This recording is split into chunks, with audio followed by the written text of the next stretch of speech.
tonight's quick comments. Lost in the angst about Obama and Coakley is the little recognized real headline of this vote. You have heard Scott Brown speculating, talking out of his bare bottom, about whether or not the President of the United States was born out of wedlock. You have heard Scott Brown respond to the shout from a supporter that they should stick a curling iron into Ms. Coakley's rectum with the answer, "We can do this." You may not have heard Scott Brown support a constitutional amendment banning same-sex marriage or describing two women having a child as being, quote, just not normal. You may not have heard Scott Brown associating himself with the Tea Party movement, perhaps the saddest collection of people who don't want to admit why they really hate, since the racists of the South in the 60s insisted they were really just concerned about states' rights. You may not have heard Scott Brown voting against funding paid leaves of absence for Massachusetts Red Cross workers who had gone to New York to help after 9/11. In short, in Scott Brown, we have an irresponsible, homophobic, racist, reactionary, ex-new model, teabagging supporter of violence against women and against politicians with whom he disagrees. In any other time in our history, this man would have been laughed off the stage as an unqualified and a disaster in the making by the most conservative of conservatives. Instead, the Commonwealth of Massachusetts is close to sending this bad joke to the Senate of the United States. I think he really might be insane. I think Keith Olbermann really might be psycho. Possibly psycho. Did you hear what he said? You know what bothers me the most? Did you hear what he said about the tea parties? The tea parties that I've attended. You know, I intern now for Bud Henninger's show. Bud Henninger spoke at the Orlando Tea Party. He was one of the, part of one of the organizers. To say that the Tea Partiers are just racists who don't really want to talk about it, but they just really hate Obama because he's black and they're racist, how absurd, how psycho can you possibly be? You have no real understanding of what the Tea Party movement is about. You have no real concept. Nothing you say, just because you say it over dramatic like some kind of Shakespearean actor with a deep voice, blah, blah, blah, blah, say lots of words, doesn't mean you're saying anything really coherent that makes sense, anything really coherent, anything that really matters. You're just blabbing on, and you just go on in these rants. I guess maybe you're trying to speak so fast that nobody can really hear and understand what you're saying, and when you slow it down, you see you're not really saying anything important. You're just being psychotic.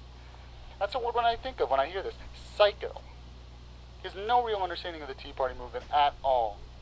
You know what the Tea Party movement was about?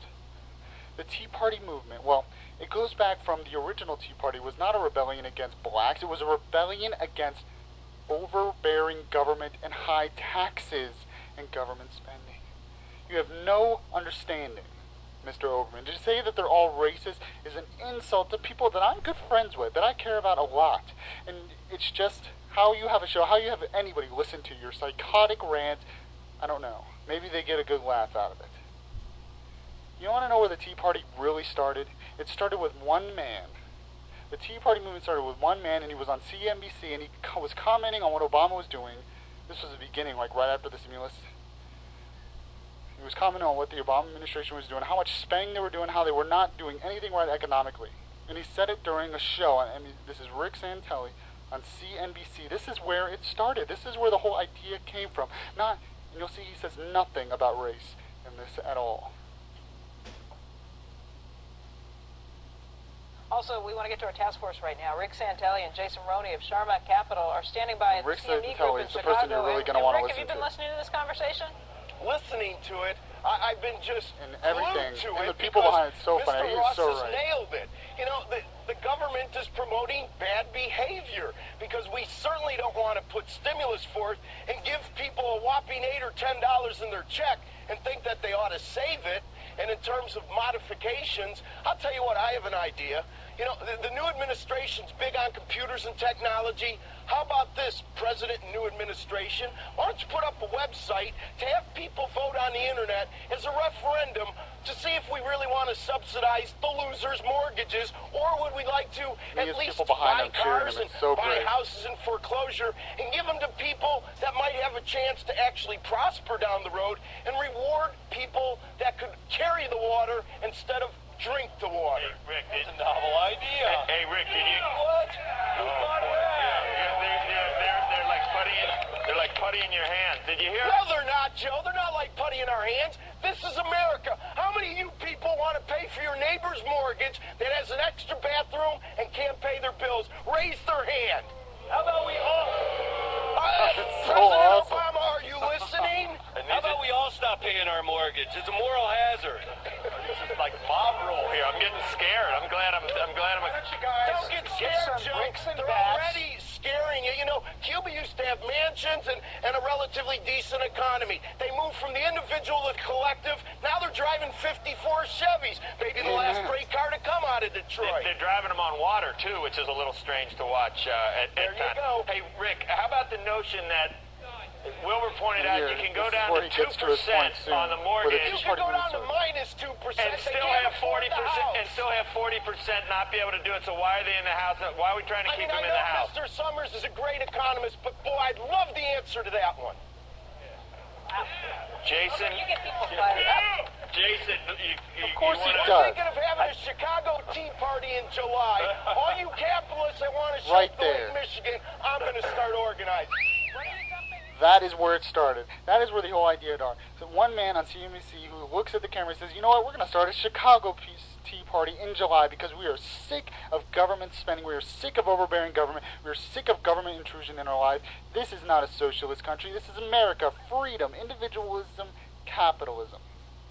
It has nothing. Did he say anything about race? Did he care about, Obama's half white, by the way. But did he care anything about his race? Has nothing to do with this, Olbermann. Has nothing to do with it. And if you went to the tea parties, if you knew some of the people who organized them, you would know that you're psychotic, I guess, because I don't know where you get your ideas. It makes no sense. It's literally absurd. And did you hear the other rants? Because he's against same-sex marriage. Oh, he's homophobic. Oh? Well, are you Christian-phobic, Olbermann? Because it's a Christian community who's really against same-sex marriage because they believe a marriage is between a man and a woman. And you disagree with them. So you disagree. You must be Christian-phobic, I guess, Olbermann. Come on. And you know what? Having same-sex marriage couple having kids isn't normal. Anybody would say that. It's not normal. For you to rant on like you did, the guy is literally psycho. So let's hear his psycho rant one more time. Keith Olbermann. Gotta love psycho.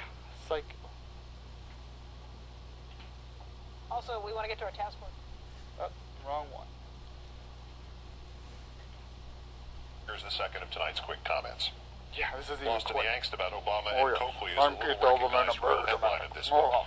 I'm You very heard smart. Scott Brown speculating, talking out of his bare bottom, whether or not the Yeah, president I'm of the pretty United sure he States was talks out born of out his of mouth, wedlock. and You the heard voters Scott responded Brown to what he respond said. a shout from a supporter that they should stick a curling iron into Ms. Coakley's rectum Has nothing with to the do with answer, Scott "We Brown. can't It do was a this." supporter. You may not have heard Scott Brown support a constitutional amendment banning same-sex marriage or Good. describing two women having a child as being, quote, just not normal. You may Is not it have normal? heard Scott Brown I'm pretty sure it's associating himself not with the Tea normal. Party movement, perhaps the saddest collection of people who don't want to admit why they really hate. Since the I think you racists don't want to of the admit why South you really in the hate 60s conservatives. insisted they were really just concerned about states' rights. You may not have heard Scott 'Cause Brown you're psycho. voting against funding paid leaves of absence for Massachusetts Red Cross workers who had gone to New York to help after 9/11. In short, in Scott Brown, we have an irresponsible, homophobic, racist, reactionary, ex-new model, teabagging supporter Take a of breath, violence Olbermann. against Take a breath. women and against politicians with whom he disagrees. Just because you In say any it fast other doesn't time mean in it our means history, this anything. man would have been laughed off the stage No, as I an think you should be unqualified laughed off and the a stage, disaster you in the psycho. making by the most conservative of conservatives. Instead, the Commonwealth of Massachusetts is close to sending this bad joke to the Senate of the United States. The only thing that's funny is that you're commenting like this. It's just unbelievable. And I had to get that off my chest. Usually I wouldn't even talk about him because literally, how can you even... I mean, if him and our Congressman Alan Grayson ever get in the same room, I mean, the universe will collapse on itself. It'll be like a show it'll be like a freak show at a circus. How can they say these things, and just because they say things that are somewhat controversial, it doesn't mean you're saying anything. You're just trying to get attention by saying things that are just psychotic.